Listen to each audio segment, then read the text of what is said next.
6, 7. What is that? TikTok trend? No, they are numbers. Wait, numbers are not as boring as they sound like. It's math, the analysis of different patterns. In fact, the mathematician Hannah Frey gave a speech showing how even love can follow a certain pattern, and how math can offer 3 tips and finding the perfect partner. So, let me introduce myself first. I am Paige Chien and from English 107. The TED Talk I'm going to explore is by Hannah Frey, and based on the 3 tips she gave, I will extend it. So now, let's go.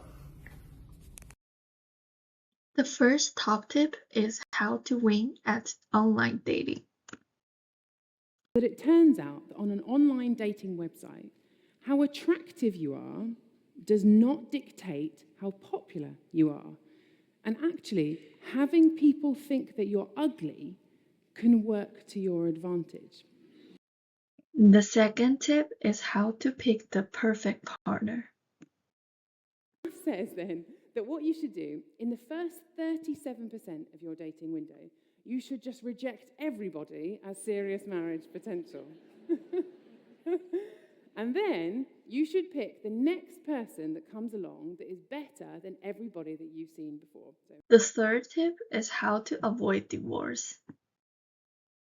So just use this formula to not let your partner down, which provided by Hannah Frey's video. To be honest, to a certain extent, those tips do help find your nice partner. However, it's already 2025. Do they still work? Probably not. So, inspired by her talk, I realized there are cultural and temporal limitations. So, I began to wondering, how does the way we measure attractiveness change across different cultures and over time?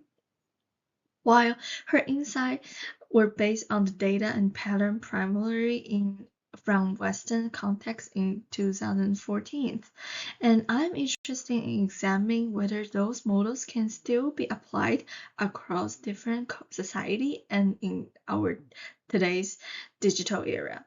So let's get started. Attractiveness. What an amazing word. So nobody doesn't want to be attractive. But how can we measure it?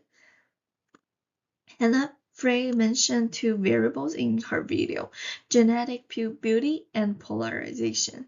I will add how the time and culture have impact on them. So, according to the paper, facial attractiveness evolutionary based on research, the characteristics that influence attractiveness judgments of faces the most include sexual demographic shape cure, aversioness, skin color and texture, and cure to personalities, which shows attractiveness can be measured using both object matrix, like facial ratios, symmetrical faces, skin texture, and subject rating.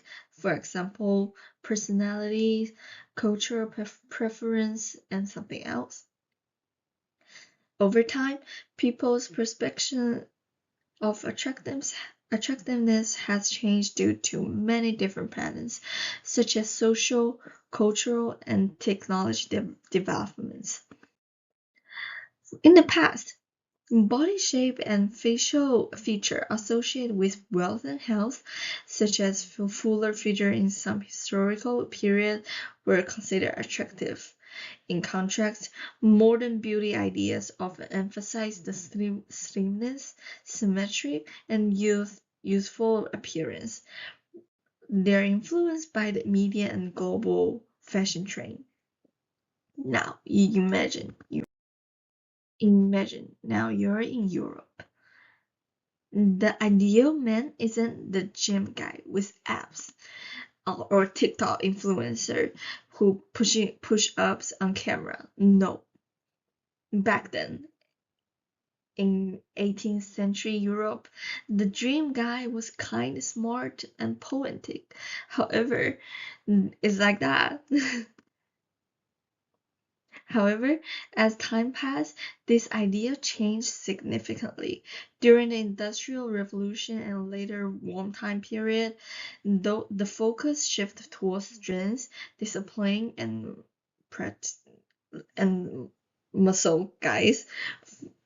Fast forward to modern times, and now we are kind of mixing it all together. So we want men who can fix a car and talk about their feeling progress, right? And now it's not just time changed the things. Culture plays a huge role too. In traditional East Asian society, influenced by Confucian value, and the ideal man was moral, calm, and humble, like quiet guy who always gets top grades.